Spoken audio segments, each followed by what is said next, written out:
Ya, halo sahabat Premier, apa kabar? Ketemu lagi nih sama Kak Uge. Kita mau ngomongin, maaf ya buat bapak-bapak, kali ini kita mau ngomongin permasalahan perempuan, permasalahan wanita. Makanya aku datengin nih sahabat Premier, dokter wanita keren. Ya, di Rumah Sakit Premier Bintaro udah lama dah, 20-an tahun ya dok. Ada ya? 20 tahun. 20 tahun ya dok ya. Nah, perkenalkan dulu nih Dokter Rudianti Nugroho, spesialis obstetri dan ginekologi. Dok. Ya, ini Dokter Anti nih, panggilannya Dokter Anti nih sahabat Premier. Sibuk banget ngurusin ibu hamil, remaja sampai menopause ya dok. Ya. Semua diurusin ya dok. Nenek-nenek semuanya ya dok. Pokoknya yang berhubungan dengan reproduksi. Nah, sahabat Premier, kali ini kita mau ngomongin soal tahu nggak nih, pektai, bahasa kerennya pektai. Jadi apa ya, kayaknya itu semua perempuan pernah merasakan itu ya dok ya. Kira-kira dok, nih Novi mau tanya dok, pektai itu sendiri apa sih dok, pektai? Sebenarnya keputihan itu ya kalau bahasa kerennya tuh flor albus. Oh, flor albus. Atau lekore ya. Flor albus tuh kan putih ya. Putih, iya benar. Jadi semua cairan yang keluar dari vagina itu bukan berarti itu suatu keputihan gitu ya. Jadi vagina memang mengeluarkan cairan, tetapi ada yang kita anggap sesuatu cairan normal, ada yang tidak normal, yang disebut dengan pektai itu atau keputihan. Oh, jadi keputihan yang pektai itu nggak normal justru ya dok.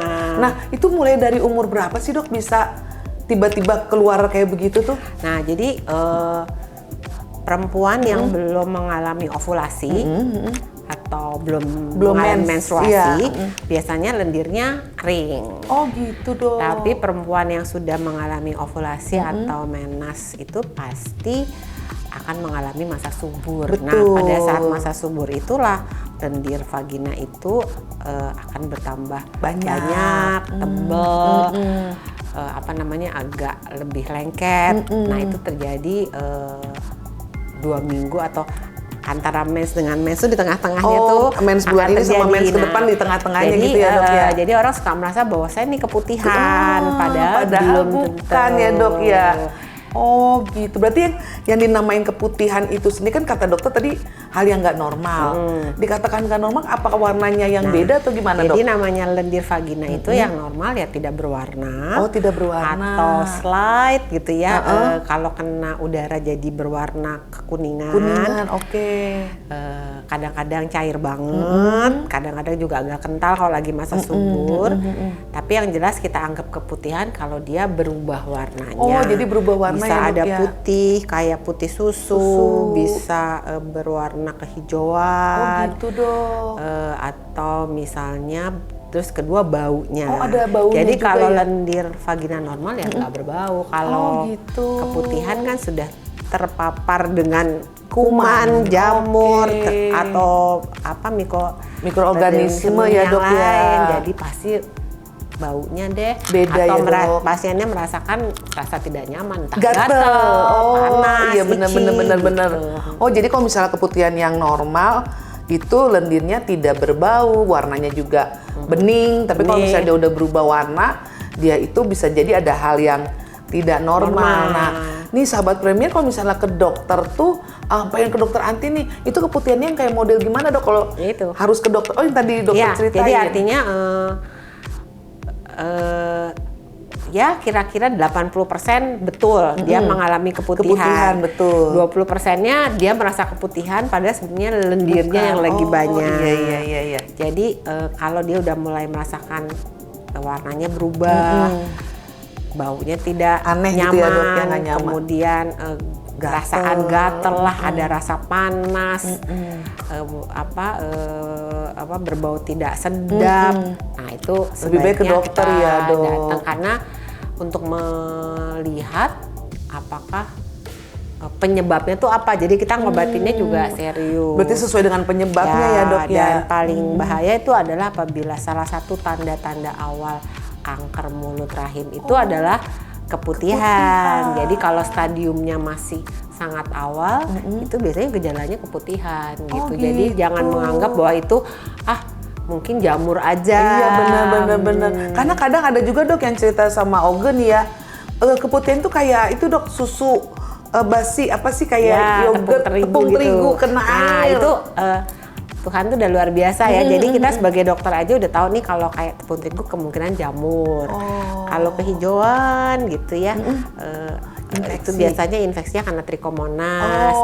Kalau misalnya lebih kental terus berbau sangat tidak nyaman itu biasanya bakterial vaginosis. Jadi ada beberapa jenis kuman karena memang vagina sendiri nggak steril. Iya benar, iya. Dia memang mikroorganismenya banyak di situ, tetapi dalam keseimbangan oleh pH tersebut iya, kan. Iya benar, di dalam vaginanya ya dok ya. Jadi kalau berubah pH-nya ya sudahlah akan terjadi peningkatan jumlah mikroorganisme di situ. Nah itu yang menyebabkan keputihan itu. Jadi kayak lampu merah ya dok.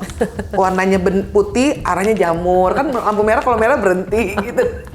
Kalau hijau jalan. Keputihan juga gitu. Kalau mulai hijau bakteri. Kalau misalnya baunya rada-rada aneh, berarti ada satu infeksi kayak gitu ya dok ya. Jenisnya apa? Jenisnya apa? Nah biasanya dok kalau misalnya sahabat Premier periksa, nanti dilakukan periksa dari dalam atau? Ya pasti harus. Oh harus ya dok ya. Pasti periksa dari dalam untuk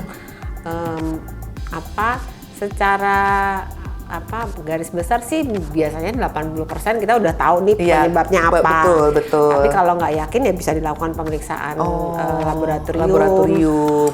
Bisa dengan pewarna diambil contohnya terus bawa ke laboratorium keluarnya lebih pasti ya dok ya. Sekalian pap smear malah juga bisa ya dok. Pap smear kadang-kadang di pap smear juga bisa kelihatan tuh ternyata ada kuman apa. Iya benar-benar suka tuh ada dok. Jamur ya kan, jamur atau Trichomonas. Iya kadang ditulis atau nanti ditulis lagi lakukan apa tuh namanya dok? Evaluasi 6 bulan lagi.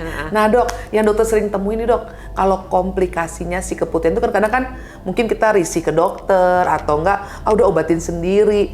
Itu apa dok komplikasinya yang banyak disebabkan dari keputihan ini? Ya kalau misalnya pasien itu belum mempunyai keturunan, belum hamil, itu infeksinya bisa sampai saluran telur. Oh gitu. Yang menyebabkan kesulitan infertilitas atau kesulitan punya anak sampai harus bayi tabung segala. Gitu. Karena infeksi itu kerusakan pada saluran telur. Iya, jadi ngerembet ke atas gitu ya dok. Kedua ya bisa terjadi penumpukan nanah di dalam rongga perut yang kita sebut dengan tubo ovarial abses. Jadi ada apa namanya, ada peradangan di saluran tubanya di sekitar kandungan, jadi di sekitar rahim, indung telur gitu. Oh itu bisa ya dok dari keputihan itu komplikasinya. Berarti ngeri juga ya sahabat Premier. Jadi memang benar-benar kalau udah keluar kita udah mendingan langsung datang kita cek gitu ya. Cek, terus pengobatannya harus tertib, teratur. Dan itu nggak mudah mengobatinya karena daerah situ kan daerah yang sensitif. Betul, lembab juga ya dok, ketutup kita kencing terus beberapa kali, belum kita mengalami menstruasi. Jadi memang butuh waktunya agak selalu lama ya. Kalau dokternya bilang 2 minggu kontrol ya kontrol, harus sesuai gitu ya. Jaga kekeringan daerah situ ya dikerjakan. Iya, jangan diabaikan gitu ya. Tadi bilang kontrol 2 minggu, dia datang 2 tahun lagi yang akan datang. Nah dokter nih, saran buat sahabat Premier kalau misalnya ada keputihan ini mesti gimana dok biar sahabat Premier juga tahu kapan harus ke dokter dan apa harus saya lakukan. Silakan dok. Jadi intinya sebetulnya wanita tuh selalu mengeluarkan cairan. Betul. Dan kalau dalam kondisi lembab dan tidak kering itu bisa menyebabkan keputihan tadi. Jadi sarannya memang kita tetap harus menjaga kekeringan, kebersihan dan terutama kebersihan. Ya dok, benar. Janganlah menggunakan panty. Karena panty itu rasanya nyaman, tapi sebenarnya lendir yang akan menempel pada panty itu menjadi media yang baik untuk kuman bertumbuh. Oke, dikurangi lah atau nggak dihindari ya dok. Dari pemilihan bahan-bahan CD. Oh itu juga berpengaruh ya dok ya. Kemudian kalau perempuan sekarang kan cenderung seneng pakai celana panjang yang ketat kan biar kelihatan. Jadi airnya lembab. Kalau tangan kakinya gede kayak saya. Jadi hal-hal itulah yang harus kita jaga. Maksudnya nggak pakai panty, ganti CD sesering mungkin, selalu kering, kemudian pakai air kalau nggak yakin Airnya nggak bersih ya pakai aqua. Oh, gitu. Kemudian usahakan selalu tidak mengganti CD hanya kalau mandi saja. Betul. Jadi ibaratnya polanya, perilaku sehatnya dirubah ya, Dok. Nah, kalau ada keluhan segera datang berobat sampai tuntas. Ya, jangan coba-coba menyetop obat, jangan coba-coba atau misalnya mengobati sendiri. Karena sekarang dengan ke apotek gogel-gogel, browsing, iya bener, Dok. Iya, dosis yang nggak adekuat. Iya, betul. Terus takutnya nggak tepat sasaran ya, Dok. Diminum dipakai 3 hari udah sembuh, padahal belum adekuat. Betul, ya bener. Nah tuh sahabat Premier, dokter makasih banyak ya, Dok. Saya gara-gara ngobrol sama dokter saya jadi lebih tahu tuh soal si pektai. Jadi kadang kalau mau pakai bedak kebanyakan, aduh mukanya pektai, keputihan maksudnya, Dok. Padahal bukan yang di sini. Dok, makasih banyak ya, Sama-sama.